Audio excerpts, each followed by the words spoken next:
How do you think about the team and the people that he's put together? I think they're a good team. I think they're loyal. That's what in full disclosure, I've hiked with Bobby Kennedy in the Santa Monica Mountains, and I found him to be a brave man. When I say brave, I mean there is no incentive for him to do what he has done. He's a Kennedy. So I agree with Tucker that Bobby Kennedy is probably one of the bravest people to have done what he has done.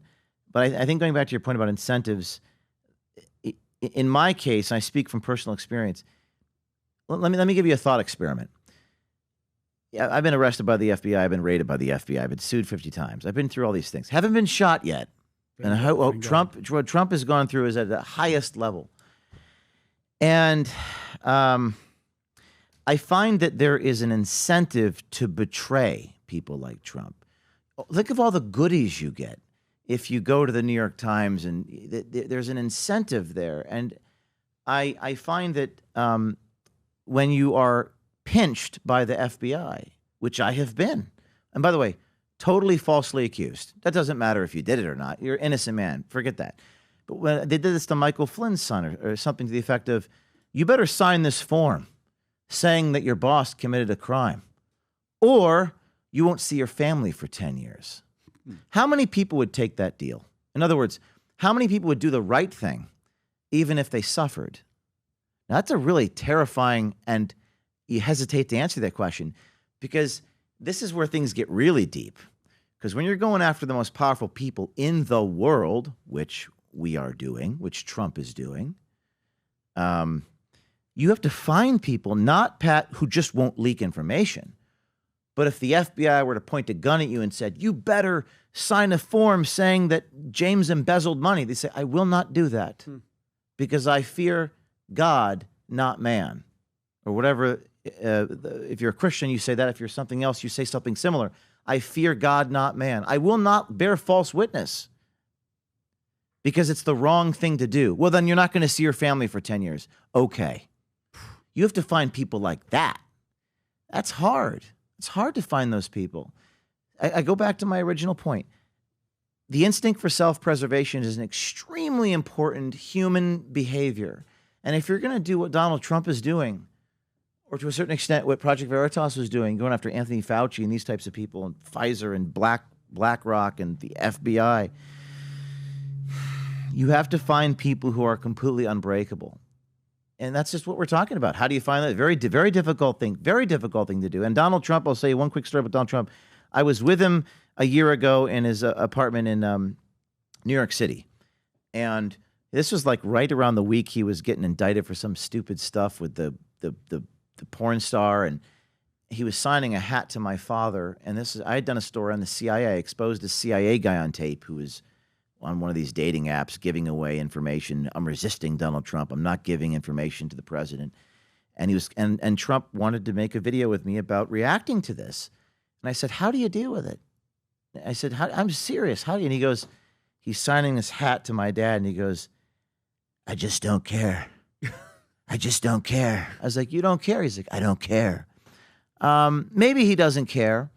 But he has been able to develop a way, perhaps, where he just got thick skin, you know.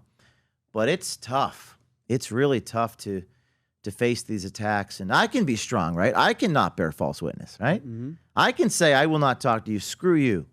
But my people around me have to be really, really strong. Yeah, it's not everybody's job. You know, it's not everybody's job. And when you go up to that position, you have to also know that your own family is not going to understand the job. Your voters are not going to understand the job. There's some decisions you have to make that's going to make 80% of people unhappy.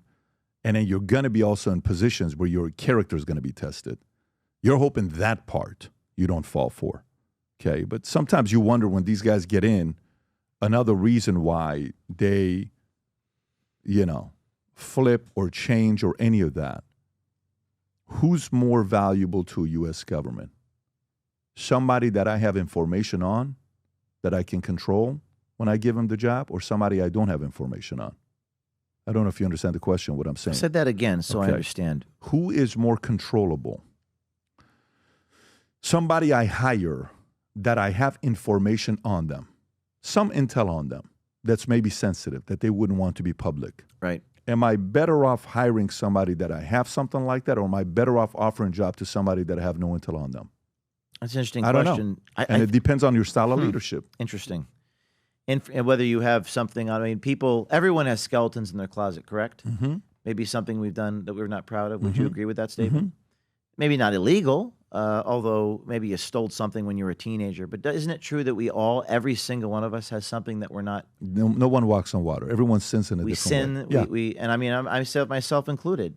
These board members of my company were trying to leak like intimate messages between me and my girlfriend, which made them look bad because everyone has an intimate life, consensual life in your bedroom. But I think your point is interesting. What I would say in response to that is that the motivation, the incentive for people not to have those skeletons leaked is extremely high. People will do anything to avoid being publicly shamed. And this is where this blackmail and this extortion thing comes in. My philosophy, you want to know what I say? I say, go ahead, make my day. Leak it. I don't care. I don't give a shit. Publish everything. And they did.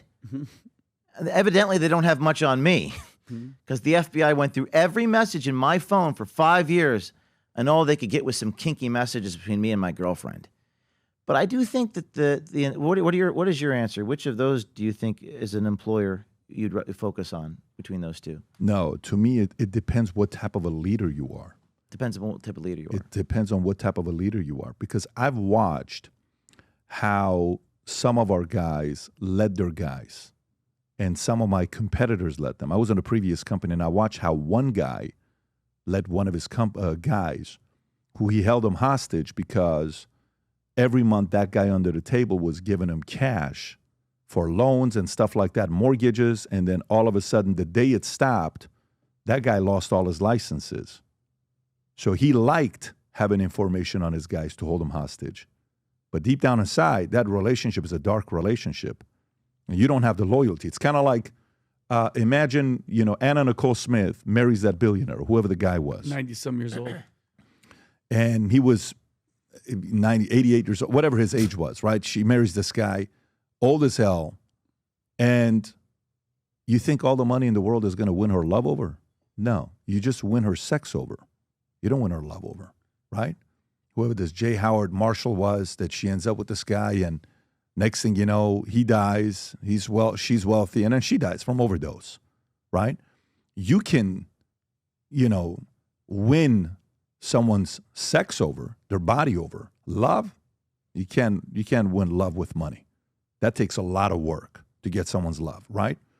So I think the part with Trump, which made him one of a kind, is, do you realize we now know about Stormy Daniels, Karen McDougal, grab him by this? We know all of that stuff. And you know what people say? No one gives a shit. No one cares. Yeah. No one gives a shit. Which, by the way, if you remember the moment Herman Cain, 13 years ago, whatever the timeline was, he's in the bus. He's not coming out because apparently him and his wife were fighting in the bus, and they found out while he was the CEO of this pizza company, he had a lover, or he had a mistress or something like that. Because of that, he stepped out.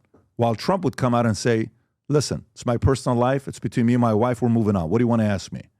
So Trump was the guy that, because he was so trained in New York to go up against these gangsters and tough guys and manipulators and media, he has been trained to get to this position. That's not everybody's job.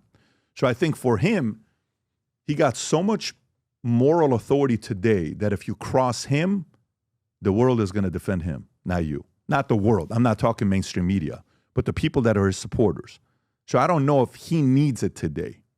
I think an average, regular president that got up there, the traditional go be a lawyer and go be Congress and Senate and bullshit, yeah, that person needs a lot of that. I think from Trump's standpoint, Trump is like, look, if you're in, you're in. If you're not, let's go.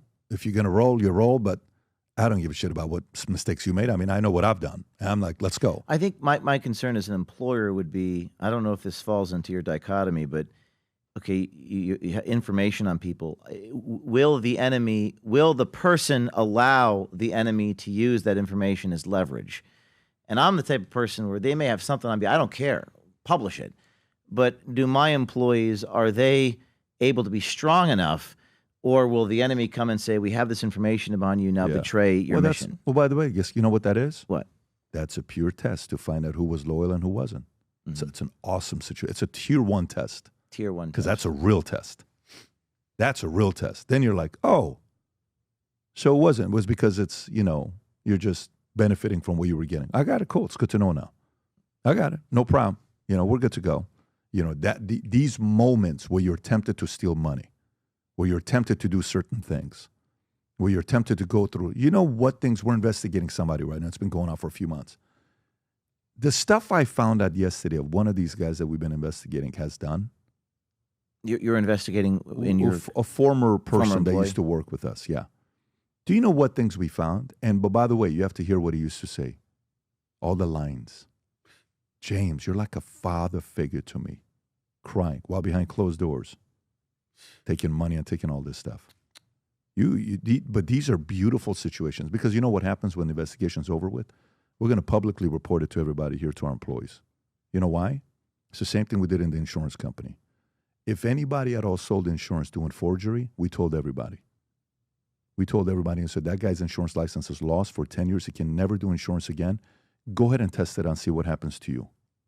If somebody went out there did any kind of stuff that was bad, we publicized it so people wouldn't do it again. Accountability. It's a form of accountability, and it's a form of awareness. It's like, you ever seen the mom or the dad is trying to feed the kid, and the kid is not eating, and he puts it in the doll's mouth, and then goes to the kid, goes this way, and this guy's down there, bam, hits the face of the little doll, and then goes with the foot him out. Yeah. It's a form of don't make this effing mistake, right? Which is what our FBI is not doing. Which is what our FBI is not doing. Exactly. Yeah, so that's the part where some people are not happy with us not seeing the accountability that we were promised. Correct. I would say people are enraged about this. I would say they are. Yeah. I would say the part that they're what's the word? Battling with? Battling with is, look, there's so many great things that happened, but I really wanted to know what's going on over here. So do I compromise these two things that I really wanted to know? Because what are you doing to these kids and innocent kids? These are someone's daughter. They're someone's granddaughter. They're someone's sister. Are we not going to find this out? Are we just going to go hush-hush to this side? To this group that voted specifically to find out what's going on with Epstein and the kids, they're not the type that are going to forget about it. Nope. They're the type that's going to keep bringing it up until you either reveal or you have to deal with it. We're 5 years in. People are still enraged. Yeah, I don't think that's going to change. Hello, everyone. I'm James O'Keefe. Been doing this journalism thing for about 20 years. Truth, justice, exposing corruption, everything that comes along with it. If you want to connect with me, talk to me about any of this, you can connect with me through Minect. You can see the QR code below. Look forward to hearing from you. If you enjoyed this video, you want to watch more videos like this, click here. And if you want to watch the entire podcast, click here.